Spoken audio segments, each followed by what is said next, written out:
大家好，欢迎来到听书学史。今天我要给大家介绍由星社老师所著的《动力决定人生：神级动力指南》这本书。你是不是也有过这样的经历？明明只要做就能做到，却因为没干劲而什么都没做。人生中大概已经无数次经历过这种情况了吧？仅仅因为没有动力这一点，就让我们白白失去了许多机会。在这本书中，作者从多个角度科学地讲解了如何激发动力的方法。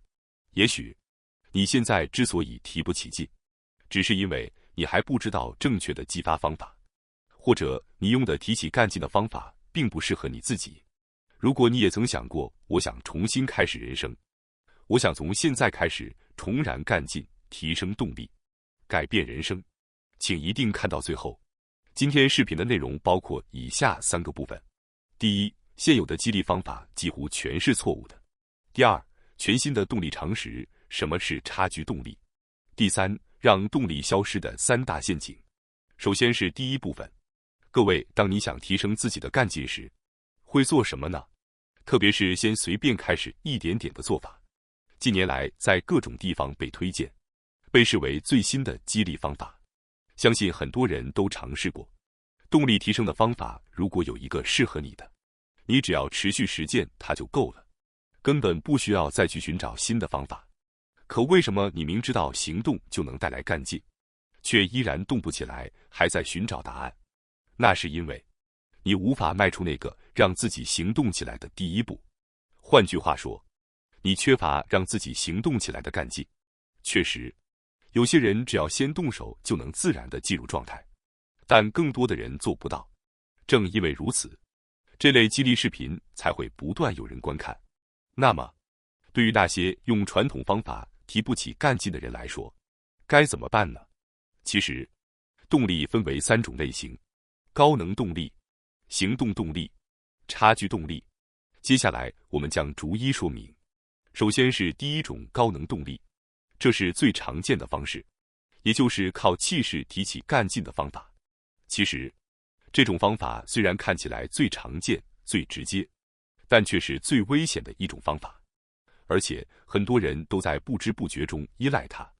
这种干劲当然是好事，但问题是，你真的能一直保持这种充满干劲的状态吗？一开始确实很有冲劲，但做到一半就卡住了，做到一半突然就没了动力。这种经历，应该很多人都有吧？确实，靠气势来激发动力的这种高能动力的方法，短期内是有效的，但这种给自己打鸡血、强行振作的方式，其实是在让身体进入一种过度兴奋的状态。当身体被强行推入兴奋状态时，身体内部的自我调节机制就会启动，试图把这种兴奋拉回原点。就像体温升高时，身体会自动启动降温机制一样，人的身体天生就有恢复原状的功能。这也正是第一种高能动力无法持续的根本原因。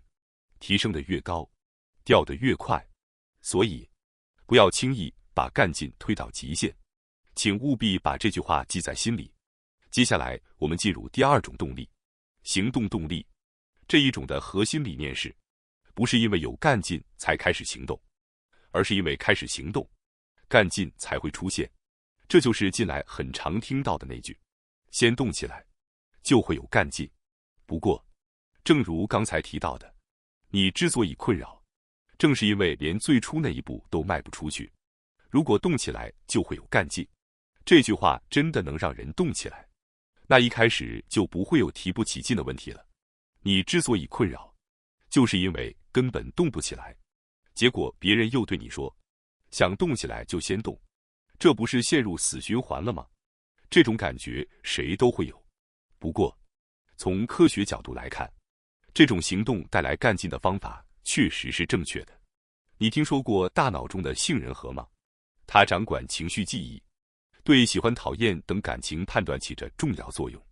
同时，它也深度参与动力荷尔蒙的分泌。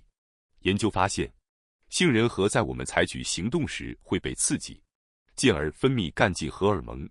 也就是说，这种第二种动力，行动动力，在科学上确实是正确的。但是，问题在于，要动起来本身的难度太高了。所以，如果你每次想改变自己、实现目标，都要依靠行动动力来强行推动，那除非你是意志力极其强大的人，否则这种方法几乎是不现实的。那该怎么办呢？这里就要登场第三种动力——差距动力。这种差距动力正是本书中最核心，也是作者最强调的一种新型动力方法，是近年来非常热门的提升干劲的新思路。关于这种方法的具体内容，我们将在第二部分中详细说明。接下来是第二部分，激发干劲的新常识——差距动力。早上起床一看钟，发现离公司上班只剩10分钟，你睡过头了。这时候，你会怎么做？是不是立刻心想，糟了，要迟到了，然后慌忙起身，赶紧出门？在那一刻，你并没有在心里对自己喊加油，也不是靠干劲才行动的吧？虽然觉得麻烦，但你还是会想，算了，先跑再说吧。那么，这里我来问你一个问题，在那个时候，你是有干劲才开始赶的吗？答案当然是否定的。你并不是主动想要提起干劲才去赶，而是因为你的脑中闪过了，糟糕，再不快点就迟到了。于是，干劲就自动冒出来了。你在没多想的情况下，就已经开始行动了。这正是第三种动力，也就是所谓的差距动力。只要能掌握这种自动激发干劲的魔法般方法，你就能在人生的任何场景中自然地产生动力，并凭借它突破困难。我们先来仔细看看刚才那个例子，快迟到了，所以赶紧行动。为什么你会因为快迟到而急着赶路呢？如果只是停留在这种表面层次的理解，就无法将其运用到其他行为上。我们需要再抽象一点，提炼出可以应用在任何领域的原理。在那种着急的时候，究竟是什么让你产生了动力？作者解释说，那是因为你感受到了现实与理想之间的差距。现实，现在的你马上要迟到了；理想，按时到达公司。因为你在这两者之间感受到了差距，所以你会自动采取行动，加快脚步，以缩小现实与理想之间的落差。为了弥补这份差距，你的大脑自然地产生了干劲。这正是所谓的差距动力。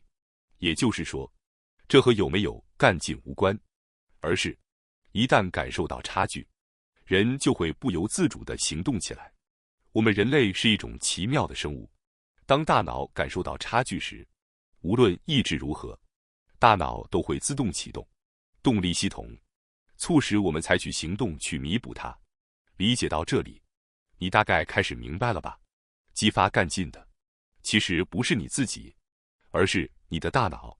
也就是说，与其去努力让自己产生干劲，不如去创造一种让大脑自动产生干劲的环境。而这种环境的关键，就是制造差距。为了更容易理解差距动力，我们来看一个非常典型的例子，那就是那些取得顶尖成绩的运动员。比如说，假设你是一名以奥运会为目标的运动员，每天光靠高昂的干劲就能撑过那些艰苦的训练吗？当然，也许确实有那样的选手存在，但是大多数人光靠这个是撑不下去的，心会崩溃，也无法长久坚持下去。再比如，做了就会有干劲的行动动机，可是在那种今天什么都不想做的日子里，也根本靠不住，因为连最初迈出行动的那一步都做不到。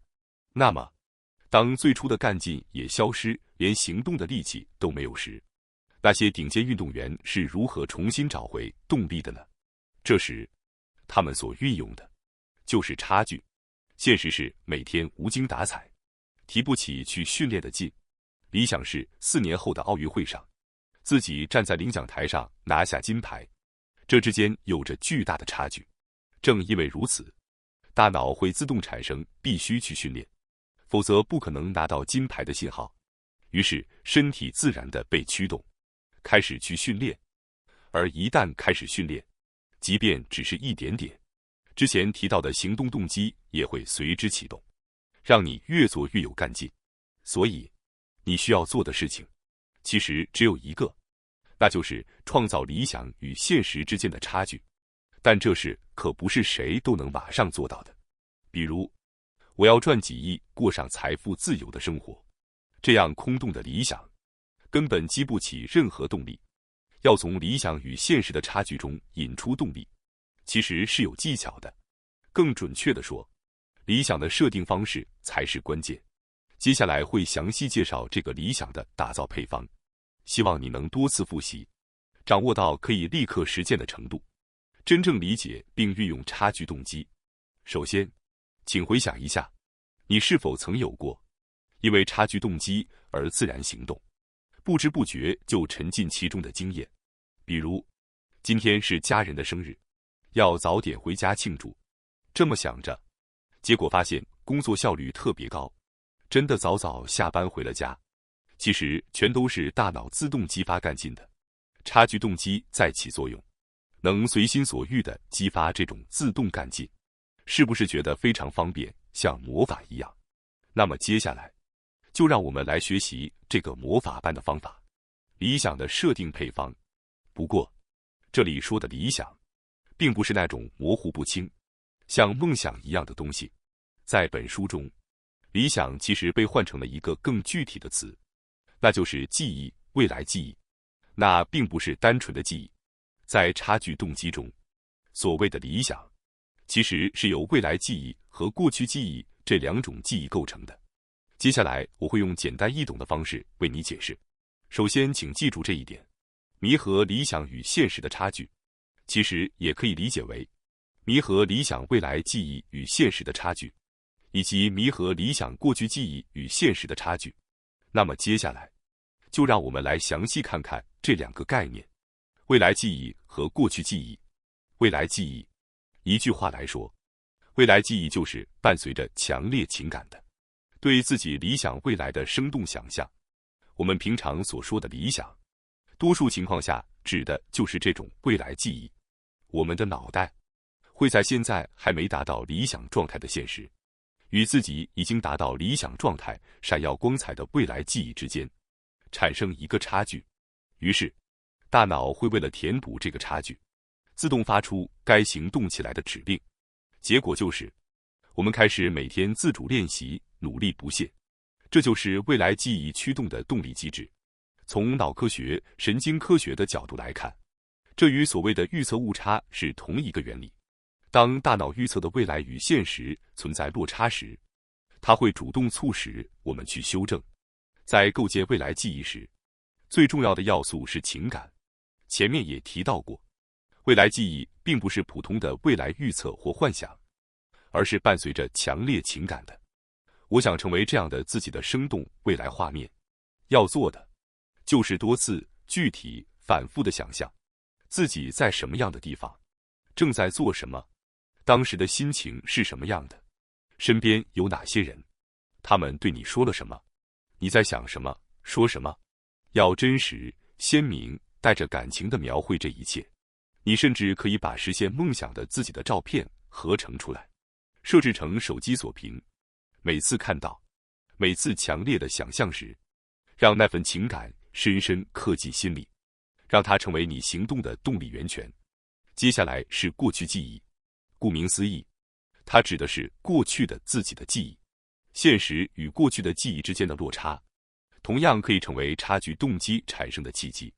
也就是说，你会因为过去努力过的自己，与现在还没开始努力的自己之间的差距，而开始想要行动去弥补这份落差。这就是把过去记忆与现实的差距转化为行动动力的方法。不过，这种方法并不是万能的，因为如果你过去从未有过相关的经历，那也就没有可供对比的过去记忆，自然也无法产生差距。因此，过去的体验量就变得非常重要。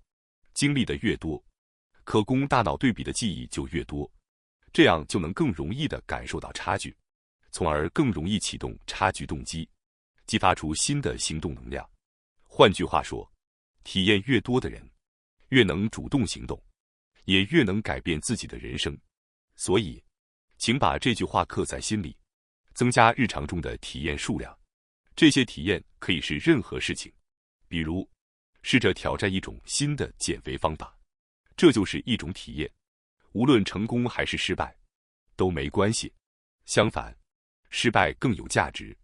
当你失败时，请问问自己为什么会失败，然后带着那份不甘心，把原因和情绪一起记入脑海，那也会成为一段珍贵的过去记忆。比如，那次失败是因为自己太急躁了，这也是一种典型的差距动机。不论成功还是失败，请你都要全力以赴，在每天的生活中不断累积体验。这些体验正是让你不断产生差距动机，让你持续成长、改变人生的燃料。接下来是第3部分，让动力消失的3大陷阱。现在我们来讲讲会让你失去动力的3个陷阱。你听说过动力陷阱这个词吗？一旦踩到，就会瞬间让你提不起劲，非常可怕。而这些陷阱其实就隐藏在目标设定的方法中。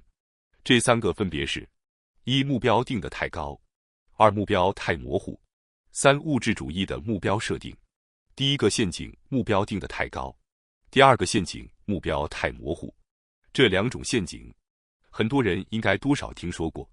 例如，我要靠自己喜欢的事生活下去，这听起来很励志，但其实太高远、太模糊了。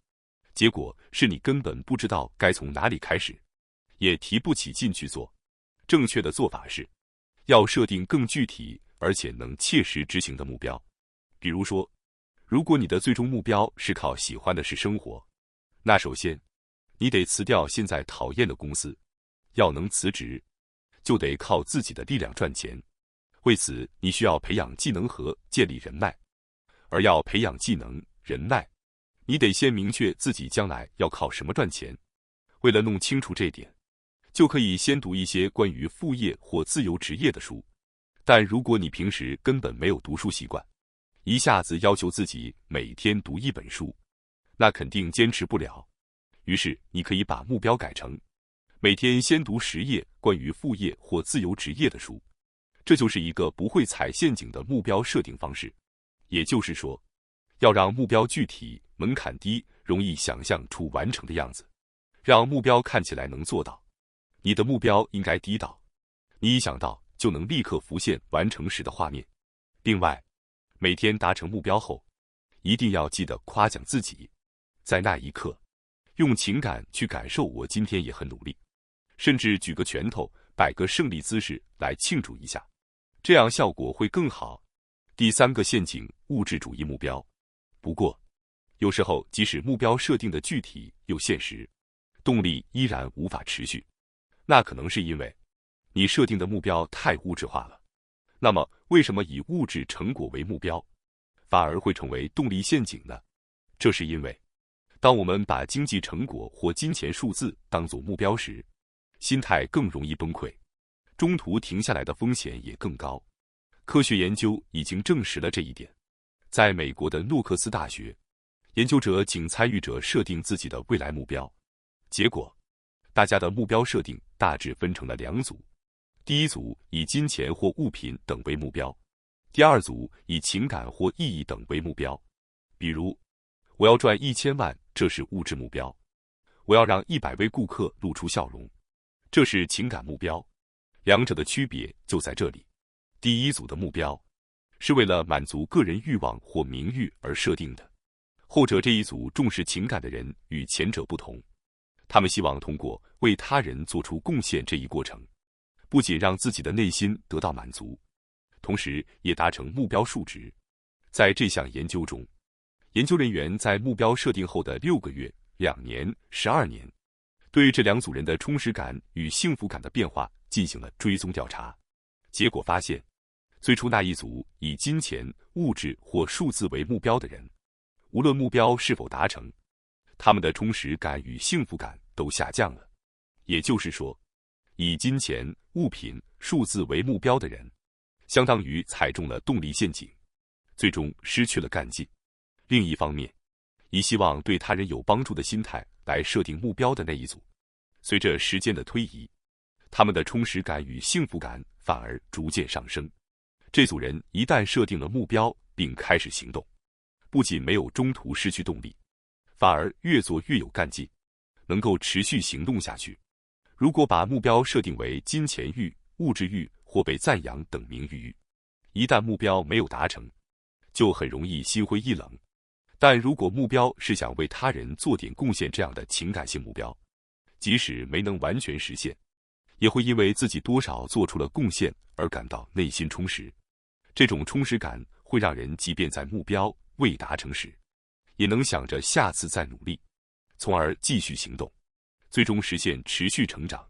当然，并不是说所有物质性的目标都是坏的，而是说，只要在设定这类目标的同时，加入情感性目标，例如谁会因此受益，自己想帮助谁这样的他者贡献视角，就能在不轻易放弃的情况下，一路坚持到达成目标。动力不是靠意志力硬撑出来的，而是可以被设计、被训练、被激活的。只要理解动力的机制，任何人都能掌握持续行动的力量。真正的改变，并不是从有干劲那一刻开始，而是从你决定再次尝试的那一刻开始。感谢大家收看今天的节目。如果你喜欢我们分享的内容，记得点赞、订阅并开启小铃铛通知，第一时间获取我们的更新。在下次的节目中，我们将继续为大家分享更多有益的书籍。再次感谢大家的支持，我们下期再见。